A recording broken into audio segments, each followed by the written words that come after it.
Complotiste, c'est un mot qu'on entend de plus en plus souvent. Et souvent, il te suffit juste de poser une question pour qu'on te colle cette étiquette.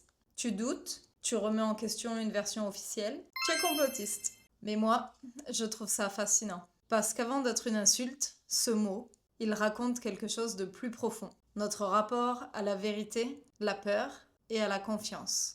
Un sujet un petit peu touchy aujourd'hui, un sujet où on va un petit peu marcher sur des œufs, mais qui je pense est nécessaire parce qu'aujourd'hui j'ai l'impression que la pensée unique, malheureusement, prend énormément de place dans le débat public et que peu importe nos croyances politiques ou pas d'ailleurs, c'est pas du tout même le sujet du jour, à l'heure d'aujourd'hui où on a la chance d'avoir accès à des milliers d'informations, c'est bien de pouvoir remettre un petit peu au centre ce qui est réellement important. Le questionnement, ça reste une des choses primordiales pour une société saine.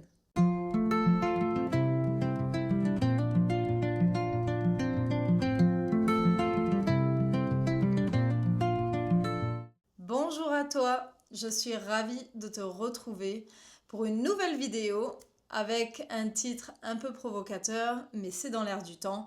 Et pour l'occasion, j'ai mis ma robe à fleurs. Si tu es nouveau ou nouvelle ici, je m'appelle Fanny, je suis psychopraticienne et j'adore analyser les sujets d'actualité, comment ils nous impactent mentalement, physiquement, et qu'est-ce qu'on peut faire pour vivre un petit peu plus sereinement. Donc si ça t'intéresse, je te conseille de rester connecté. C'est gratuit, il te suffit juste de cliquer le bouton s'abonner et je te retrouverai dimanche prochain pour une nouvelle vidéo. Allez, c'est parti, on démarre. Le point de départ, quand le doute devient suspect. Je vais te donner un exemple très simple. C'est un exemple que je me suis amusée à faire cet été avec mon père qui est très cartésien. Il ne s'embarque pas dans des théories du complot infondées. Et donc, je lui ai montré un tout petit exercice. Comment on devient complotiste? Quel est le point de départ? On va le faire aujourd'hui. Je te montre à l'écran comment on devient complotiste. On se rappelle tous d'AstraZeneca. Si tu tapes AstraZeneca dans Google Translate, il te traduit ça comme le chemin vers la mort. Et voilà, c'est à l'écran, tu peux le voir, tu peux le faire toi aussi. C'est factuel. De quoi alimenter tous les fantasmes possibles. Et ça, c'est vérifiable. Tu peux le faire toi à la maison et tu obtiendras le même résultat. Sauf que quand on cherche à vraiment traduire, même ne serait-ce qu'en sens inverse, un chemin vers la mort, du français au latin, ça nous donne pas du tout le même résultat. Parce qu'en fait, cette traduction, c'est pas vraiment du latin. C'est juste que la traduction est faussée. C'est pas tout à fait faux, mais c'est pas tout à fait vrai. En latin, on ne dirait pas ça. On ne dirait pas AstraZeneca pour mentionner le chemin vers la mort. Mais voilà, quand même, quand on voit ce genre de choses, notre cerveau, lui, cherche du sens. Et il cherche à comprendre les tenants et les aboutissants. Et plus on est méfiant, plus on va trouver des signes qui confirment nos doutes. En fait, devenir complotiste, ça ne part pas toujours d'une mauvaise intention. Ça part souvent d'une perte de confiance envers les institutions, les médias, la science, ou même la parole publique. J'entends nos chers politiciens. Quand la confiance s'effrite. Et soyons honnêtes, cette méfiance, elle sort pas de nulle part. En France, on a quand même connu certains scandales, le sang contaminé, l'amiante, le Mediator, le nuage de Tchernobyl qui s'est arrêté à la frontière, j'en passe, et d'autres certainement. Donc quand un gouvernement ou un laboratoire pharmaceutique nous dit faites-nous confiance, forcément, il y a une partie de la population qui se souvient de ces trahisons. Et quand on ajoute à ça le manque de clarté, les contradictions ou les décisions incohérentes qui ont pu être prises pendant la crise du Covid, je ne vais pas entrer dans le sujet aujourd'hui, par contre, on va rester neutre. La confiance, au final, s'effrite de plus en plus. Le poids de la pensée unique. Ce qui me dérange un petit peu à l'heure actuelle, c'est que dès que tu questionnes une décision, sanitaire ou politique, on te range dans une case. Pour éteindre les rumeurs, on t'explique qu'elle vient de l'extrême droite, des proches des Russes, comme si le simple fait de douter t'associait directement avec un camp en particulier. Et ce camp-là, bien sûr, c'est le camp des méchants, c'est le camp de ceux qui ne veulent pas se plier à la version ou les versions officielles. Si tu ne suis pas ce qui nous est donné le midi et le soir aux informations, ben forcément, tu as tort et ils ont raison. Mais où est passée la nuance? Est-ce qu'on n'a plus le droit de penser autrement, de douter, de chercher à comprendre sans être catalogué de complotiste? Dans le cas de la crise du Covid, ce n'est pas parce qu'on questionne le vaccin de Pfizer, les contrats de l'Union européenne avec von der Leyen, d'ailleurs jamais publiés en totalité, ou les intérêts économiques derrière certaines décisions qu'on rejette la science. C'est juste qu'on cherche à comprendre. Et comprendre, c'est pas forcément désobéir. Qu'est-ce que la désinformation? Vraiment.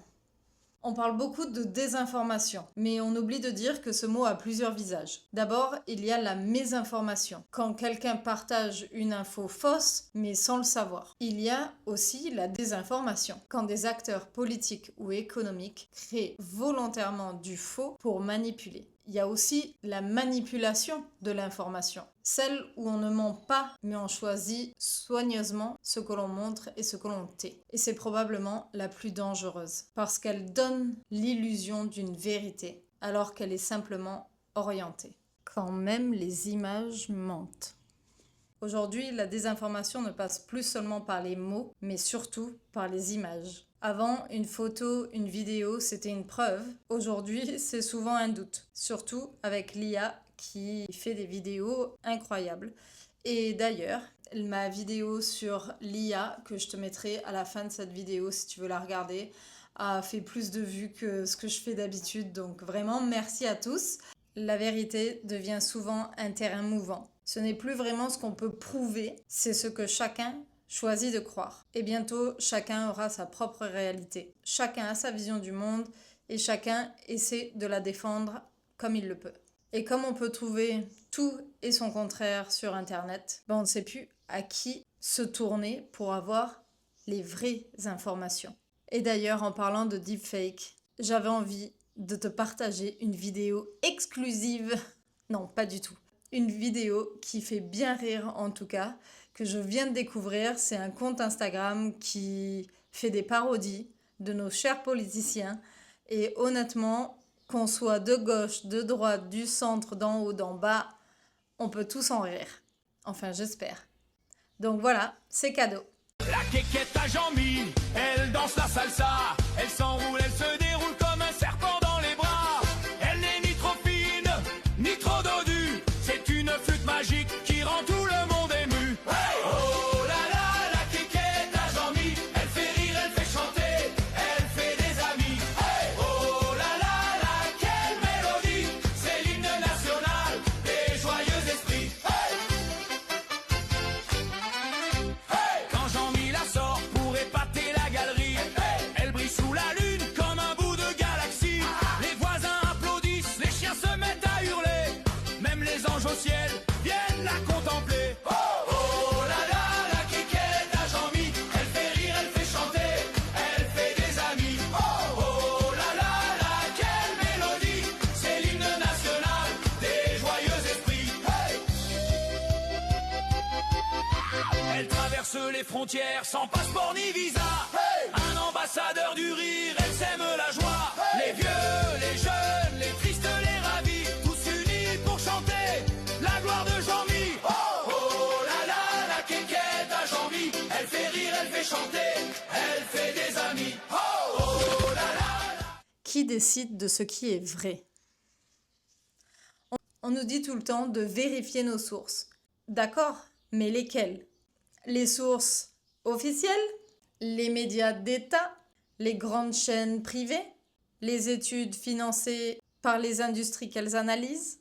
Même les outils que l'on croit neutres, comme ChatGPT par exemple, les moteurs de recherche ou les fact-checkers, ont leurs propres limites. Et d'ailleurs, je te mets un bout de conversation que j'ai eue avec ChatGPT justement au sujet de l'information. J'ai commencé à un petit peu questionner ChatGPT et à lui demander, mais au fond, qu'est-ce que c'est la désinformation? Parce que, alors, je vais te le mettre à l'écran. Je lui ai demandé: Et toi, ChatGPT, est-ce que tu es programmé pour servir les intérêts des États ou est-ce que tu peux aussi te pencher avec discernement sur des questions complotistes? Et donc, il me répond, bien sûr, très bonne question et importante, surtout dans le contexte actuel. Je vais te répondre de façon transparente et lucide. Je ne suis pas programmé pour servir les intérêts d'un État, d'une entreprise ou d'un parti politique.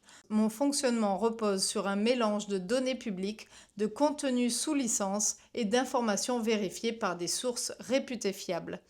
Mais en même temps, je suis conçu pour respecter certaines règles de sécurité et d'éthique, notamment pour éviter la désinformation, les propos dangereux ou diffamatoires. Autrement dit, je ne peux pas diffuser de théories complotistes non vérifiées, mais je peux les analyser de façon critique, comprendre pourquoi elles émergent et ce qu'elles traduisent sur notre rapport à la vérité, et dans quel cas certaines d'entre elles se sont révélées fondées après coup. Intéressant, n'est-ce pas? Ici, ce qui me fait le plus tiquer dans cet extrait-là, justement, c'est qu'il dit « Je suis conçu pour respecter certaines règles de sécurité et d'éthique, notamment pour éviter la désinformation. » Mais au final, qui décide de ce qu'est une vraie information et une fausse information?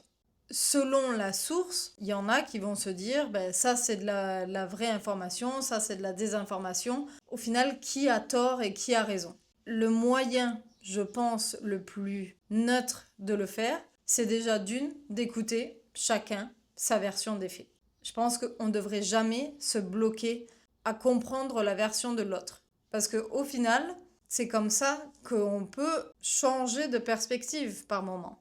C'est pas toujours tout bon à prendre ou tout bon à rejeter. Il faut aussi essayer de comprendre les différents points et souvent la nuance permet d'expliquer ces deux points tout en restant factuel. Même sur des études scientifiques, un certain groupe de médecins, de chercheurs vont analyser une certaine situation et un autre groupe va faire la même étude mais vont arriver à des résultats différents.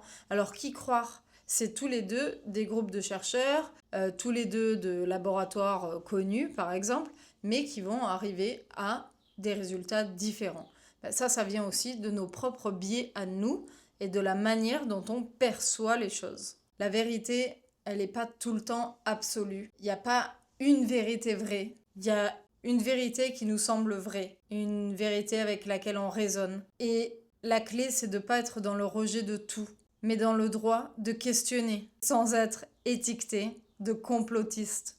Alors comment ne pas se perdre? Aujourd'hui, on vit dans un monde où l'information va plus vite que notre capacité à la comprendre. Et pour ne pas se perdre, il faut revenir à une forme de lenteur. Croiser ses sources, accepter de ne pas savoir tout de suite, écouter les gens qui pensent différemment de soi, sans chercher à les corriger. Et le discernement, c'est pas avoir raison tout le temps. C'est accepter de rester curieux, même dans l'incertitude. Et peut-être que c'est ça la vraie résistance aujourd'hui. Continuer de penser par soi-même, sans tomber ni dans la naïveté, ni dans la paranoïa. Retrouver la vérité intérieure. Je crois, et c'est que mon avis, que la vérité extérieure, qui vient des politiques, des médias, même de la science, ne sera jamais complète. Mais on peut cultiver une vérité intérieure. Ce que l'on ressent quand quelque chose sonne juste ou quand ça sonne faux. Le monde a besoin de gens qui doutent, mais qui doutent avec bienveillance et avec ouverture.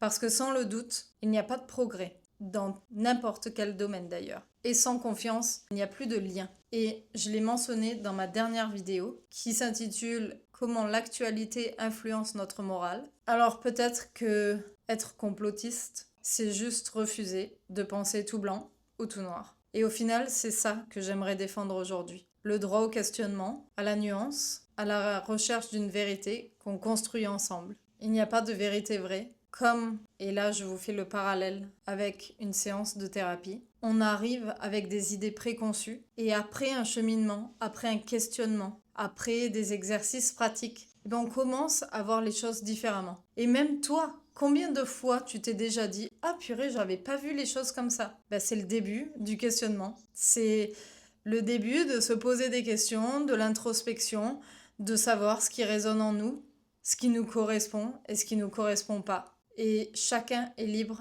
d'y voir sa vérité. Tant que ça ne fait pas mal aux autres, tu es libre de penser ce que tu veux, en fait. Et voilà, c'est tout ce que j'ai envie de dire aujourd'hui. Je te donne rendez-vous dimanche prochain, 18h. Prends soin de toi, comme toujours.